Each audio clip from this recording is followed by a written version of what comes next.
दोस्तों शुरू करने से पहले डिस्क्लेमर कि वीडियो सिर्फ और सिर्फ एजुकेशनल पर्पस के लिए है, इन्वेस्टमेंट एडवाइस नहीं है। तो वीडियो को देखकर आप सीख सकते हो और इन्फॉर्मेशन को ले सकते हो। सो मार्केट आज काफ़ी वॉलेटाइल था, अप्स एंड डाउन्स आज आपने देखे मार्केट के अंदर। स्टार्टिंग अपनी काफ़ी नेगेटिव थी, लेकिन उसके बाद में अच्छी तेजी आती है और आखिरी में मार्केट बंद होता है 100 पॉइंट्स की तेजी के साथ में। निफ्टी को आप देख सकते हैं 0.43% के साथ में जंप है। लेकिन यूएसडी और रुपीज़ के बीच में कंपैरिजन करें, यहाँ पे तेजी हम देख सकते हैं यूएसडी में, यानी रुपीज़ आज वीक था, यूएसडी आज स्ट्रांग था। स्टिल आज मार्केट ने अच्छा परफॉर्म किया। सो टेक्निकली निफ्टी अभी कैसा है, चीज़ें अभी अच्छी हो रही है या फिर नहीं, उसके ऊपर बातचीत करते हैं कुछ बड़ी खबरों के साथ में कुछ स्टॉक्स के ऊपर भी बातचीत करेंगे। यहाँ पे निफ्टी बैंक ने कुछ खास नहीं करा, मिड कैप भी न्यूट्रल था, स्मॉल कैप भी कुछ खास नहीं करके बंद हुआ। तो इंडेक्स की जो कंपनीज थी उनके स्टॉक्स में ऊपर जाने की वजह से, हम बोल सकते हैं जो मेजर कंपनीज होती हैं उनके अच्छा करने की वजह से आज निफ्टी ने अच्छी क्लोजिंग दी है। लेकिन हम स्टॉक्स को भी देखें ना, तो मैक्सिमम कंपनी के स्टॉक्स आज प्लस में ही थे। तो आप बताइए कमेंट करके कि आपके पोर्टफोलियो ने किस तरह से परफॉर्म किया, प्लस में क्लोजिंग होती है आपके पोर्टफोलियो की या फिर नेगेटिवली। अब देखिए दोस्तों, आईटी ने आज के दिन भी मौसम बना दिया, आईटी आज भी चमका। कल के दिन भी आई थिंक अपन ने देखी थी 3% की तेजी इंडेक्स में, आज भी 4% के साथ में तेजी यहाँ पे नोट कर चुके हैं। सो क्वेश्चन बनेगा कि क्या आईटी अब लेना चाहिए, आईटी में क्या रिवर्सल आ चुका है। देखो, लेना चाहिए नहीं लेना चाहिए वो तो आपके ऊपर डिपेंड करेगा, लेकिन अपन ये डिस्कशन कर सकते हैं कि आईटी में क्या रिवर्सल आया है या फिर नहीं, आईटी अभी अच्छा हो चुका है या फिर नहीं। आईटी में जो प्रॉब्लम्स चल रही थी ख़राब नंबर्स आने की या जो एआई का कंपटीशन था उसकी वजह से, वो प्रॉब्लम अभी ख़त्म हो चुकी है या फिर नहीं, उसके ऊपर बातचीत करते हैं। बाकी जो सेक्टर्स हैं कुछ खास नहीं है आज। नीचे गिरने वाले सेक्टर्स में फार्मा सबसे नीचे है, फाइनेंस भी आज कुछ नहीं कर पाया, बैंक्स ने थोड़ा बहुत किया, बाकी आईटी ही आज चमक रहा था। सो इजराइल सबसे इंपॉर्टेंट अभी के समय कड़ी इजराइल ही है जो अटैक करने की कोशिश में है सबसे पहले। और मेरी जो एक्सपेक्टेशन है या प्रिडिक्शन है या फिर हम बोल सकते हैं डेटा के हिसाब से जो जानकारी है वो ये है कि इजराइल ही हो सकता है इस वॉर को रीस्टार्ट कर दे। अब देखिए कुछ बड़ी खबरें आती हैं जिसके अंदर आप सिंपली नोट कर सकते हैं। ये कल रात की खबर है, 1 बजे के आसपास की, 1 AM आप इसमें नोट कर सकते हैं। अब देखिए नेतन याहू ने ये कहा कि नेतन याहू ने बातचीत की है डोनाल्ड ट्रंप से शाम को, ठीक है, कॉल पे, और ट्रंप को ये कहा है कि हिजबुल्लाह अगर माना नहीं, हमको टारगेट करना बंद नहीं किया, हमारी जो सिटीज़ हैं और जो सिविलियंस उनके ऊपर टारगेट करना बंद नहीं किया, तो फिर इसराइल स्ट्राइक करेगा बैरट के अंदर। कुछ टारगेट्स इसराइल के, तो वो टारगेट इसराइल अचीव करेगा। अब देखिए बात यह है कि लोग कहते हैं या फिर जो बाकी न्यूज़ चैनल के जरिए जब अपन सुनते हैं कि इसराइल अटैक कर रहा है हिजबुल्लाह के ऊपर या फिर लेबनान के ऊपर, लेकिन पॉइंट ये भी है कि वहाँ से भी अटैक्स हो रहे हैं। तो इसराइल खुद कह रहा है कि हमारे जो सिविलियंस उनको टारगेट किया जाएगा तो ऑब्वियसली हम भी अटैक करेंगे। अब देखो बात यहीं पे अटक चुकी है। सिंपली आप नोट कर सकते हैं, काफ़ी बड़ी बात यहाँ पे आपको दिखाई देगी। पिछली जो फ़ोन कॉल थी उसके अंदर भी हमने देखा कि ट्रंप और नेतन्याहू के बीच में काफ़ी गर्मा गर्मी हुई है। इस बार भी वैसा ही हुआ है, इस बार तो बहुत ज़्यादा आगे बात निकल गई। ट्रंप ब्लास्ट करते हैं नेतन्याहू के ऊपर और कहते हैं कि तुम जेल में होते अगर मैं नहीं होता तो, यानी नेतन्याहू जेल में होते हैं। लेबनान की जो एस्केलेशन है उसके ऊपर यहाँ पे ट्रंप को गुस्सा आ गया, क्योंकि ऑब्वियस है यहाँ पे हम जो भी चीज़ें देखें, जो वॉर स्टार्ट होने के पीछे का रीज़न था, जो गोल थे वो अब साइड में हो चुके हैं और जो प्रॉब्लम नहीं थी वो प्रॉब्लम क्रिएट हो चुकी है। मतलब अब वॉर चल रही है हॉर्मुज को ओपन करवाने के लिए, जो कि पहले से ही ओपन था, ठीक है। तो गोल अगर अचीव हो जाएंगे तो स्ट्रेट ऑफ हॉर्मुज भी डेफिनेटली ओपन हो जाएगा, लेकिन अभी बातचीत पे अटके हुए हैं, एक्शन नहीं लिए जा रहे हैं। तो ये प्रॉब्लम इसराइल को लग रही है। अब यूएस बात कर रहा है कि डिप्लोमेसी से चीज़ें सॉर्ट करेंगे, यहाँ पे इसराइल की बात हो रही है कि मिलिट्री एक्शन लेना ही पड़ेगा, अदरवाइज ईरान नहीं सुधरेगा, ठीक है। तो इतनी बड़ी बातें यहाँ पे हो चुकी हैं। अब देखिए दोस्तों, किसी को नहीं पता है तो ये काफ़ी पहले की बात है, ट्रंप ने हेल्प की थी नेतन्याहू की। करप्शन के काफ़ी मामले आए थे नेतन्याहू के लिए और कुछ केसेस चले थे, ठीक है। तो उसके बेसिस पे ट्रंप ने वहाँ पे थोड़ी हेल्प करी और इसी वजह से यहाँ पे कहा है ट्रंप ने कि मैं नहीं होता तो तुम जेल में होते। सो ट्रंप अभी आई थिंक, मुझे लग रहा नहीं है किसी के साथ में है, यहाँ तक कि इनकी जो पार्टी है, जो इनके सिटीज़न है यूएस के, वो इनके खिलाफ प्रोटेस्ट कर रहे हैं। नेतन्याहू के साथ भी कुछ खास तालमेल नहीं है। स्टॉक मार्केट इन्वेस्टर हो, कोई भी हो, ट्रंप से अभी खुश नहीं है। तो एक इंसान ने अभी पूरी दुनिया को हिला रखा है। सो ये पॉइंट है जो जानना इंपॉर्टेंट है, क्योंकि अगर इन दोनों के बीच ही कोऑर्डिनेशन नहीं होगा तो समझ जाओ वॉर कहाँ तक जा सकती है, कितना लंबा ये मामला खींचेगा।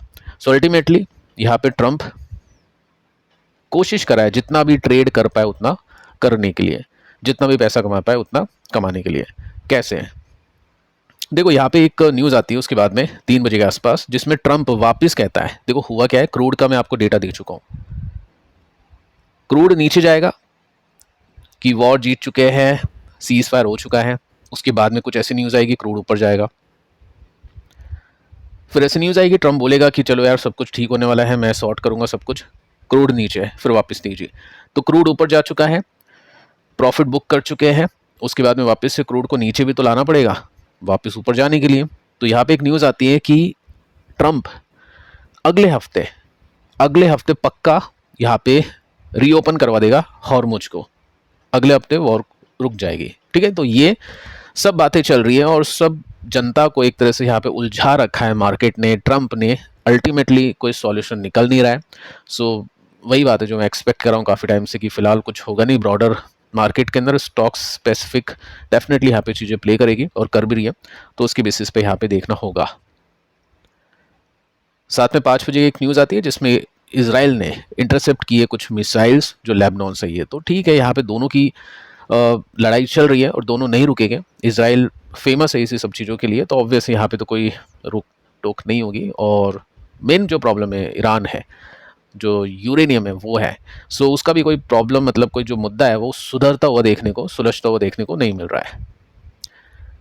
अब देखिए दोस्तों, टैरिफ, वॉर खत्म होगी, 2 चीज़ें चलेगी, टैरिफ और एआई तो चलना शुरू हो चुका है, टैरिफ भी अब हो सकता है यहाँ पे भी कुछ चीज़ें अपन देख पाए। देखो अभी तो डरने की बात नहीं है, कुछ नेगेटिव आया नहीं है।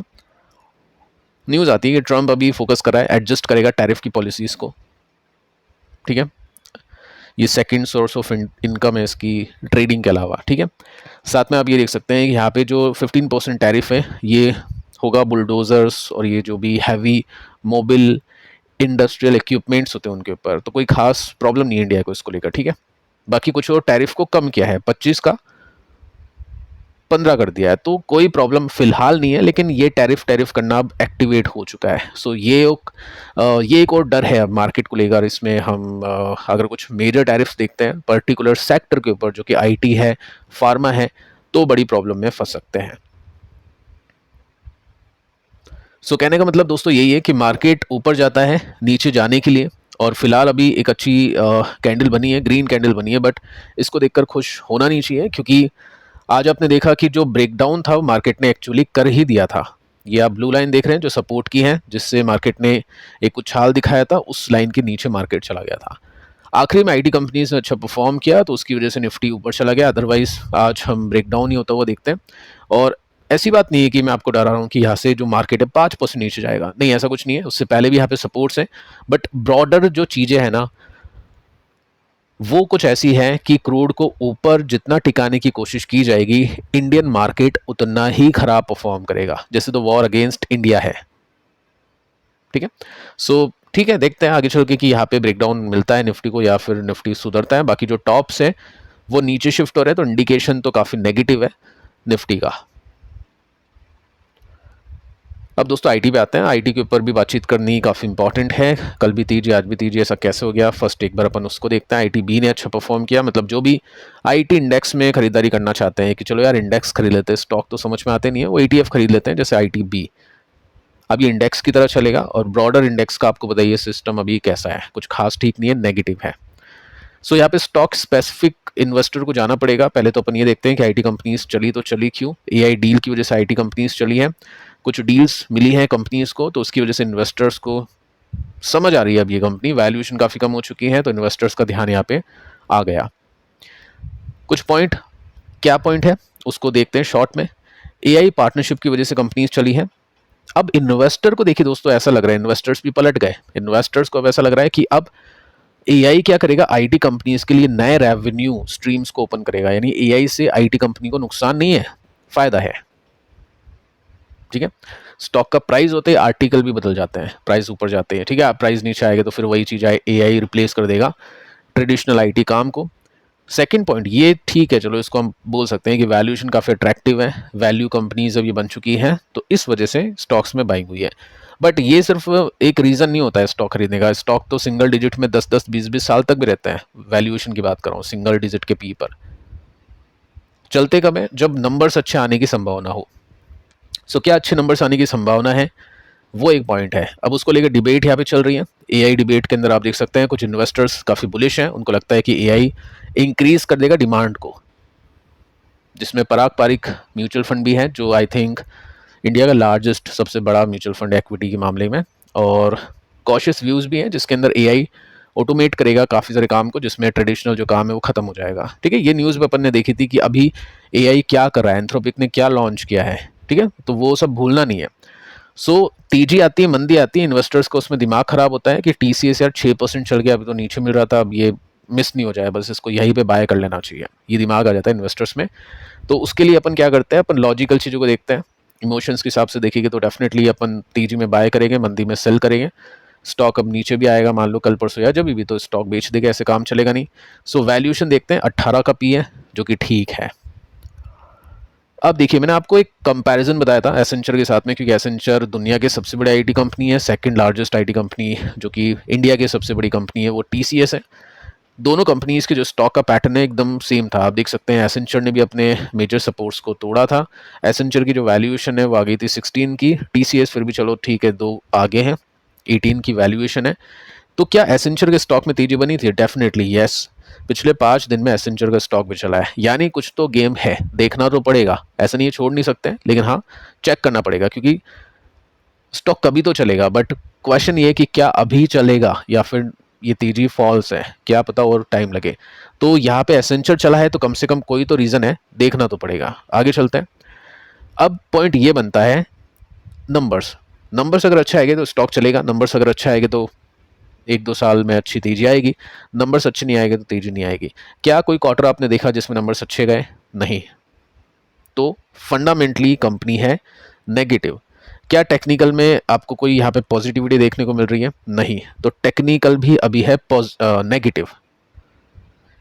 अब समझ जाओ, जैसे अगर मुझको आईटी कंपनी भी लेनी होगी तो ऑब्वियस नहीं लूंगा, क्योंकि दोनों चीज़ें नेगेटिव है। अगर इनमें से दोनों चीज़ें या एक चीज़ भी पॉजिटिव हो तब देखा जाएगा, सोचा जाएगा। और 46% नीचे है, अच्छा भाव है, काफ़ी लोग प्राइस देख के बाइंग कर रहे हैं। ठीक है, कॉन्ट्राबेट जो भी लेता है वो उनको लेना चाहिए। कॉन्ट्राबेट मतलब मार्केट के अपोजिट जाके। लेकिन स्ट्रैटेजिक बाइंग जो भी इन्वेस्टर करता है लॉजिक के साथ में, वो देखेगा कि फंडामेंटल अच्छे या नहीं है।